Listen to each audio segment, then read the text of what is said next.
salam kebajikan bagi kita semua. Halo teman-teman semua, apa kabar nih? Semoga dalam keadaan sehat ya. Kembali lagi di acara Bincang Santai Jilid 2. Bincang santai, literasi digital. Lebih dari sekedar like, lebih dari sekedar share, Ini soal aware. Sebelumnya, perkenalkan saya Nesya. Tentu saya tidak sendiri di sini, saya bersama rekan saya. Halo, aku Aprilia. Nah, kami berdua yang akan menjadi MC di acara Bincang Santai kali ini. Tentu saja kita akan memberikan informasi-informasi yang menarik mungkin. Yang aneh. Ya, bener banget nih. Di sini kita akan sudah bersama narasumber kita. Beliau merupakan salah satu guru bimbingan konseling SMAN 108 Jakarta. Jadi di pertemuan kali ini kita akan membahas mengenai topik yang menarik nih. Wah, topik apa tuh? Di sini kita akan membahas topik yang tidak jauh dari kehidupan sekitar kita, yaitu mengenai mental health. Wah, sepertinya menarik banget ya. Sebelum kita mulai acaranya, kita akan memperkenalkan narasumber yang akan berbicara dengan kita. Silakan Ibu. Oke, terima kasih. Sebelumnya, Assalamualaikum warahmatullahi wabarakatuh. Perkenalkan, Ibu adalah Ibu Sri Sumarini, guru BK SMAN 108 Jakarta dan membina kelas 10. Baik, seperti yang kita tahu, tema kita kali ini mengenai mental health. Jadi, menurut Ibu, masalah kesehatan mental apa yang paling banyak dialami oleh pelajar seperti kita? Oke, pertanyaan yang bagus ya. Soalnya menyangkut kesehatan mental anak-anak didik yang khususnya kelas 10, 11, dan 12 SMA. Oke, kesehatan mental yang sering terjadi adalah misalnya ekonomi keluarganya atau lingkungan keluarganya di anak tersebut yang mempengaruhi mentalnya. Kemudian juga lingkungan pergaulan dia, kemudian juga misalnya kecemasan dia, ketakutan, rasa keminderannya dia, kemudian lagi mungkin ada bully-bully sedikit ya, walaupun udah berkurang bully saat ini, tapi masih ada yang bully-bully sedikit yang sebetulnya tidak bermaksud membuli, tapi itu terasa sekali di hati mereka. Itu yang sering terjadi di siswa-siswi SMA. Baik Ibu, selanjutnya apa saja yang harus dilakukan jika seorang pelajar mengalami masalah kesehatan mental seperti depresi atau kecemasan? Ya, yang dilakukan pada saat kita mengalami depresi atau kecemasan adalah kita mencari dulu apa yang menjadi kecemasan kita. Contoh nih misalnya kita sedang belajar seorang diri di dalam rumah, bapak, ibu, dan lainnya tidur. Kita takut dengan sesuatu yang tidak kelihatan kan, cemas. Wah, jangan-jangan ada suara ini, jangan-jangan ada suara itu. Hilangkan. Kita fokus pada apa yang akan kita kerjakan. Hilangkan, dan tujuan kita adalah mencapai apa yang menjadi tujuan dari kita belajar itu. Contoh yang tadi. Atau misalnya yang depresi. Depresi itu artinya kan dia tidak menerima keadaan ya. Cobalah kita terima keadaan yang ada di sekeliling kita, yang ada. Jadi jangan cari yang nggak ada. Yang ada itu kita nikmati. Kalau kita cari yang tidak ada, kita akan selalu mencari dan tidak akan puas. Gimana caranya akan mendapatkan itu, sehingga kalau tidak mendapatkan, kita akan depresi. Lalu, seperti yang kita tahu nih Bu, bahwa kurikulum yang sedang kita jalani ini banyak sekali tugas yang dilakukan dengan cara presentasi, yang dimaksudkan agar para siswa-siswi dapat melatih public speaking dan mengasah kepercayaan diri mereka. Menurut Ibu, bagaimana cara mengatasi perasaan cemas atau takut saat melakukan presentasi di depan kelas, atau mungkin juga saat menghadapi ujian sekolah? Ya, untuk menghadapi rasa cemas ketika kita akan menjalani suatu presentasi atau ujian atau segala sesuatunya yang harus kita kerjakan, seyogyanya kita melakukan persiapan dulu. Contoh, apabila kita mau presentasi, kita sudah punya apa bahan yang mau kita presentasikan.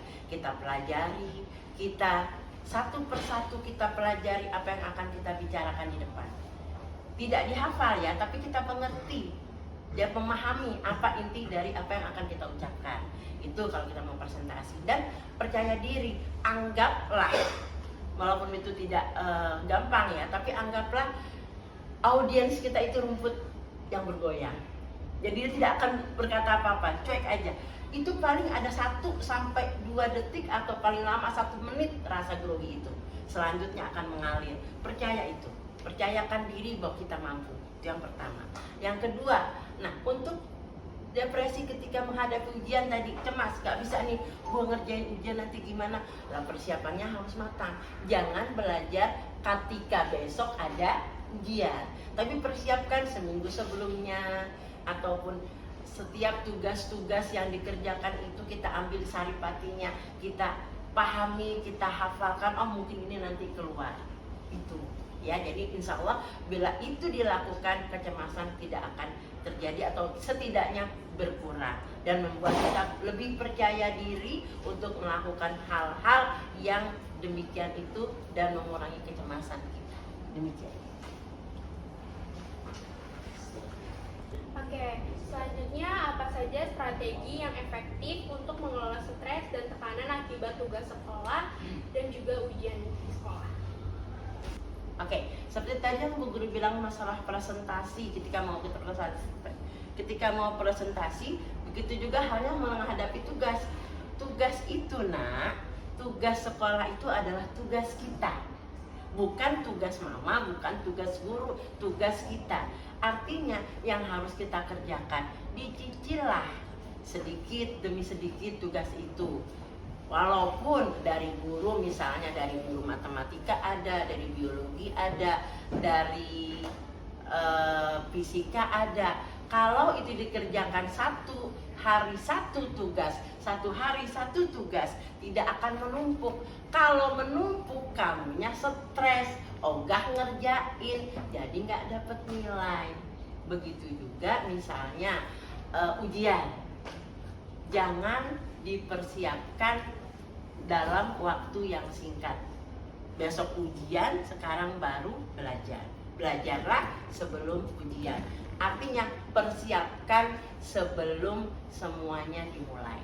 Jadi kamu punya persiapan, insya Allah tidak akan depresi. Lalu pertanyaan terakhir Ibu, bagaimana menurut Ibu cara mencegah terjadinya gangguan kesehatan mental terhadap diri kita, sebagaimana kita adalah anak-anak remaja yang masih bersekolah?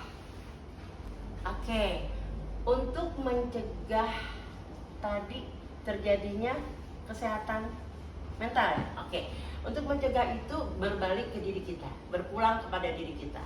1, terima diri kita apa adanya.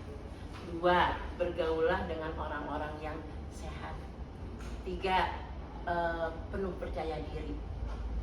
4, sekali misalnya 4, perlakukan orang seperti diri kita. Artinya kalau kita tidak mau dicubit, jangan nyubit ya. Terus yang kelima, menerima lingkungan kita dengan baik.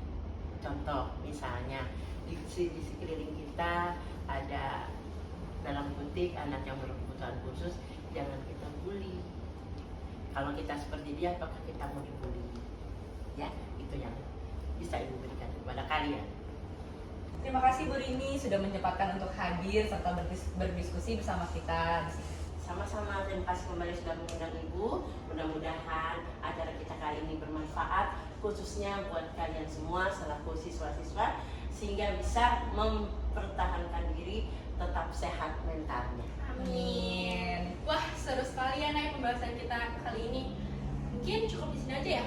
Ya, mohon maaf bila terdapat kesalahan dalam pengucapan, dan terima kasih kepada teman-teman yang sudah menonton sampai akhir. Saya Nesya Dan saya Aprilia, pamit undur diri. Bincang santai literasi digital. Lebih dari sekedar like, lebih dari sekedar share. Ini soal aware. Wassalamualaikum warahmatullahi wabarakatuh. Sampai jumpa di Bincang Santai Jilid 3.